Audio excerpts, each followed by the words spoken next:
कहानी चंद्रवती और जादुई झील। बहुत समय पहले की बात है। हिमालय की गोद में बसा एक सुंदर सा राज्य था, रत्नपुर।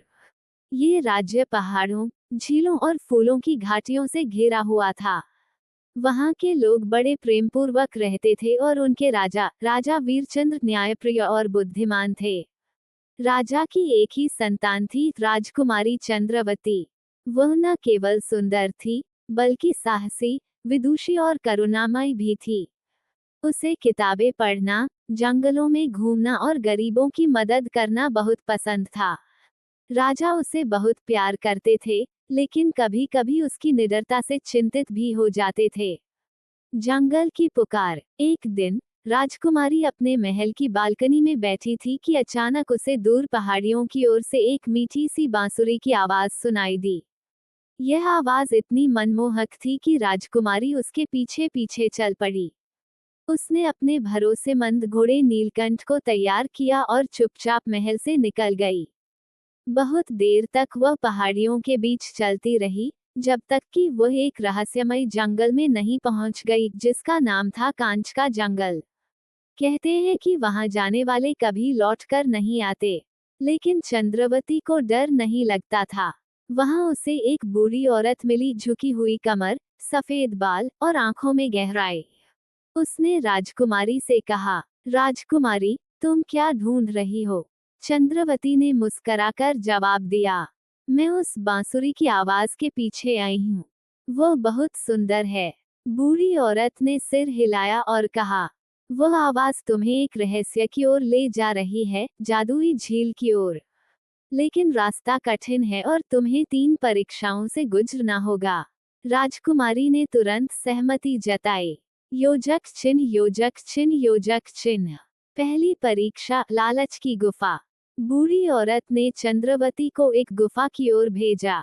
वहां बहुत सारी सुनहरी मूर्तियां, हीरे, माणिक और बहुमूल्य रत्न बिखरे पड़े थे। जैसे ही चंद्रवती ने कदम रखा, एक आवाज गूंजी, जो इन रत्नों को छुएगा, वह पत्थर बन जाएगा। वहां बहुत से लोग पहले से पत्थर बने पड़े थे, लेकिन चंद्रवती ने कुछ नहीं छुआ। वह धीरे धीरे गुफा पार कर गई। अंत में गुफा की दीवार पर लिखा था, सच्चा धन बाहरी नहीं, भीतर होता है। योजक चिन्ह, योजक चिन्ह, योजक चिन्ह। दूसरी परीक्षा, भय का तालाब। आगे चलकर वह एक अंधेरे तालाब के पास पहुंची। वहां अचानक उसके सामने एक विशालकाय अजगर आ गया। उसके मुंह से आग निकल रही थी।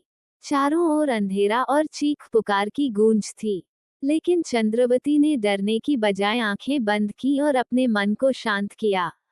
जब उसने आंखें खोली, तो देखा कि अजगर एक परी में बदल गया है। राजकुमारी, परी बोली, तुमने अपने भय को जीत लिया। ये परीक्षा तुमने पार कर ली। तीसरी परीक्षा, सेवा का द्वार। तीसरी परीक्षा सबसे कठिन थी। उसे एक गांव में पहुंचना था, जहां लोग बीमार, भूखे और दुखी थे। परी ने कहा, यदि तुम चाहो, तो सीधा झील की ओर जा सकती हो, लेकिन यदि तुम चाहो, तो इन लोगों की सेवा कर सकती हो। निर्णय तुम्हारा है। राजकुमारी ने बिना एक पल सोचे गांव में रुकने का निर्णय लिया। वो महीनों वहां रही, बीमारों की सेवा की, बच्चों को पढ़ाया और खेतों में काम किया। लोगों ने उसका नाम रखा देवी चंद्रवती। जादुई झील का रहस्य। एक दिन गांव के लोगों ने उसे बताया कि पास ही एक सूखी हुई झील है, नीलसर झील, जो वर्षों से सूखी पड़ी है। चंद्रवती को लगा कि शायद यही वह जादुई झील है जिसका जिक्र परी ने किया था। वह झील के पास गई और वहां प्रार्थना करने लगी। तभी 3 परियां प्रकट हुईं। चंद्रवती, तुमने तीनों परीक्षाएं पास कर ली हैं। तुम्हारी करुणा, साहस और सेवा भावना ने झील को पुनर्जीवित कर दिया है। अचानक झील में पानी भरने लगा। पानी नीला, चमकदार और जीवनदायक था। उस दिन से गांव की हर समस्या दूर हो गई। बीमारी, अकाल और गरीबी सब मिट गए। राज्य में वापसी। राजकुमारी चंद्रवती को खोजते हुए राजा वीरचंद्र भी वहां आ पहुंचे। जब उन्होंने देखा कि उनकी बेटी ने क्या चमत्कार किया है, तो उन्हें गर्व और आश्चर्य हुआ। राजा ने वही गांव राजधानी बना दिया और चंद्रवती को रत्नपुर की रानी घोषित किया। कहानी की सीख, सच्चा सौंदर्य और शक्ति हमारे भीतर होती है। सेवा, साहस और करुणा से हर मुश्किल को जीता जा सकता है।